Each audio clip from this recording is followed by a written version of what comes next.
Le gouvernement Hollande secoué par une nouvelle démission. Kader Arif quitte ses fonctions. Le secrétaire d'État aux anciens combattants est rattrapé par une affaire de marché public impliquant ses proches. Son successeur, Jean-Marc Todeschini, a aussitôt été nommé.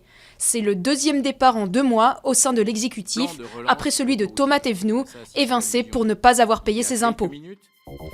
Pas de trêve en Ukraine pour le premier anniversaire des événements du Maïdan, la célébration de l'élan populaire qui a abouti à la chute du régime pro-russe de Viktor Yanukovych a été perturbée.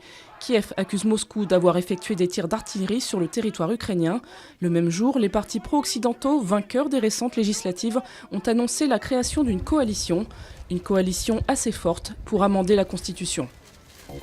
Coup de théâtre sur le nucléaire iranien. À l'issue d'une rencontre clé entre le chef de la diplomatie américaine John Kerry et son homologue iranien Mohammad Javad Zarif, ce dernier annule son voyage en Iran.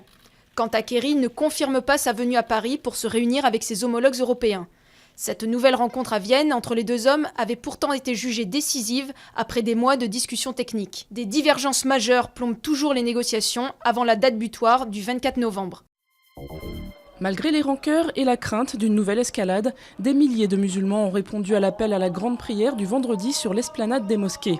Un rituel qui s'est déroulé dans le calme, malgré les tensions ayant culminé cette semaine à Jérusalem. En Cisjordanie, en revanche, des affrontements ont éclaté entre manifestants palestiniens et des soldats israéliens.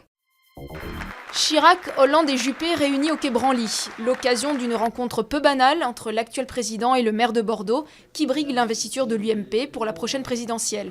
Cette rencontre a eu lieu dans le cadre du prix de la Fondation Chirac, prix décerné à la blogueuse tunisienne Amira Yayaoui.